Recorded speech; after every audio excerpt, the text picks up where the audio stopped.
खट्टर ने कहा कि जो 1 तारीख से वो 10वीं 11वीं 12वीं वाले बच्चों को स्कूल खोलने की बात कर रहा है, वो कह रहा है कि जिन्होंने दोनों खुराक नहीं ली है या जिसने पहली खुराक नहीं ली है, अब टीचर्स के लिए तो 2 खुराक हो गई और बच्चों के लिए पहली खुराक हो गई, उनको स्कूल में नहीं आने की जरूरत है जिन्होंने नहीं ली है।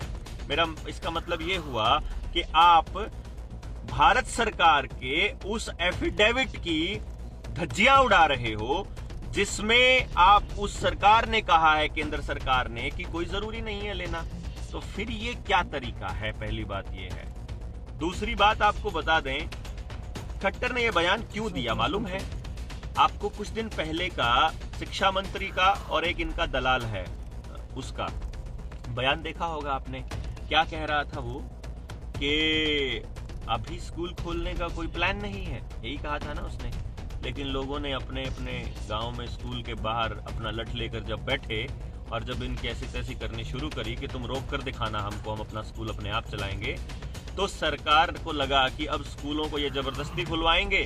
तो लोगों की संगठन, उनको संगठित होते देखकर सरकार ने डरते हुए ये ऐलान किया कि हम 1 फरवरी से स्कूल खोल देंगे। भैया जी, आपके लिए स्कूल खोलने का इन्होंने ऐलान कर दिया।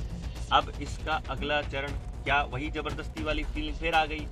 आपको बता दें खट्टर साहब, बिल्कुल भी नहीं लगवाने वाले हैं लोग। आपके पूरे षड्यंत्र का पर्दाफाश हो चुका है, आपका पूरा खेल समझ में आ चुका है, आपके ये खेल धराशायी होने वाला है। हरियाणा में तो नहीं चलने वाला एटलीस्ट, और पूरा भारत इस इंतजार में है कि कब हरियाणा वाले ऐलान करेंगे अपने बच्चों को बचाने के लिए कि संपूर्ण बहिष्कार शुरू होगा जब तुम्हारी नीतियों का, तुम्हारे डीसी ऑफिस में घुसने से मना करते हैं। अभी अभी सिर्फ एक गुड़गांव बचा हुआ है, एक पंचकुला बचा हुआ है। यहाँ क्योंकि अति विशिष्ट लोग रहते हैं, क्योंकि पढ़े लिखे लोग रहते हैं, क्योंकि यहाँ संभ्रात लोग रहते हैं, क्योंकि यहाँ नौकरी पेशा वाले और वो लोग रहते हैं जिनके पास समय नहीं है समाज के लिए। तो इन 2 शहरों में आज भी अपना मुंह ढककर, बांधकर गुलामी की वो प्रतीक अपने मुंह पर दिखाते हुए चलते हैं कि हाँ,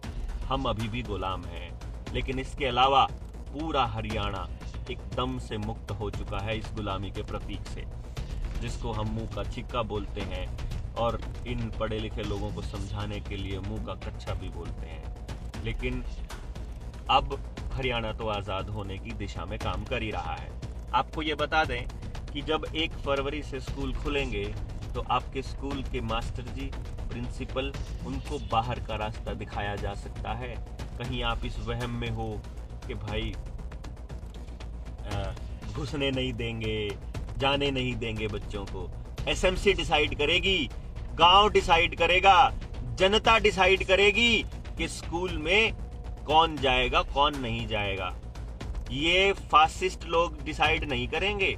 ये समझने वाली बात है खट्टर साहब, ये समझने वाली बात है। दूसरी बात, हरियाणा के लोगों को बहुत कमजोर समझने की भूल मत करिएगा, ये गलती मत करिएगा। आपसे रिक्वेस्ट है, ये प्लास्टिक की मूछें उखाड़ फेंकेंगे वो। कहाँ फालतू बकवास कर रहे हो? ये बकवास बर्दाश्त नहीं की जाएगी आपकी। ये आपने बहुत बकवास करी है, आपने किसान आंदोलन में बहुत बकवास करी है, लगातार बकवास करते आ रहे हो आप इस देश के लोगों के साथ।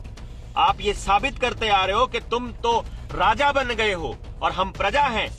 प्रजा नहीं है, हम जनता हैं और जनता मालिक होती है लोकतंत्र में। हमें पता है, अमिताभ कांत का वो डायलॉग आज भी याद है जब वो कह रहा था भारत में टू मच डेमोक्रेसी है।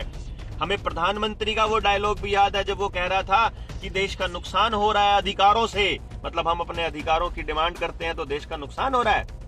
शर्म आनी चाहिए देश के जो इन जनता के प्रतिनिधियों की ऐसी ऐसी बातें कहने से पहले उन लोगों को शर्म से मर जाना चाहिए। लेकिन आपको ये बता दें कि भाई लोग नहीं मानने वाले हैं। लोग अपने बच्चों को स्कूल भेजेंगे, बिना किसी सर्टिफिकेट के भेजेंगे। हरियाणा के लोगों के लिए एक संदेश है जनता सरकार मोर्चा का कि जो अधिकारी आपको स्कूल में घुसने से रोके, आपको वहीं धरना लगा देना है। चाहे परमानेंट धरना लगा दीजिए, चाहे सांकेतिक धरना लगा दीजिए, और बताइए पूरे प्रदेश के अंदर सीआईडी के माध्यम से सरकार के पास ये खबर जानी चाहिए कि तुम्हारी बकवास ये नहीं चलने देंगे लोगों का स्कूल है, लोगों के बच्चे हैं, लोगों के टैक्स के पैसे से उन मास्टरों को तनख्वाह मिलती है और वो स्कूल बनाए गए हैं लोगों के पैसे से। कहीं आप कहते हो कि एसएससी का पैसा है तो वर्ल्ड बैंक से आता है, वर्ल्ड बैंक से आता है तो अब तुम उसको वापस खरीदोगे, वापस ले लोगे क्या तुम? सारे देश को कर्जदार बना दिया और बकवास करते हैं कि हमारे स्कूलों में हमारे कोई बच्चों को नहीं घुसने देंगे। एक तो ये आपको समझना होगा कि जनता सरकार मोर्चा जनता से जुड़े लगभग हर मुद्दे को उठाएगा, हर मुद्दे को, चाहे वो किसी का भी हो। अभी फिलहाल बच्चों का मुद्दा है। दूसरा बड़ा मुद्दा मैं आपको बता देता हूँ, यहाँ पे आप स्कूल में किसी को भी इस बात की चिंता करने की जरूरत नहीं है।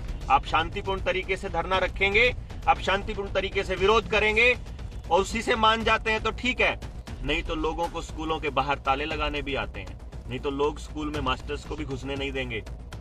और ये डीओ बीओ की तो बिसात ही कुछ नहीं है।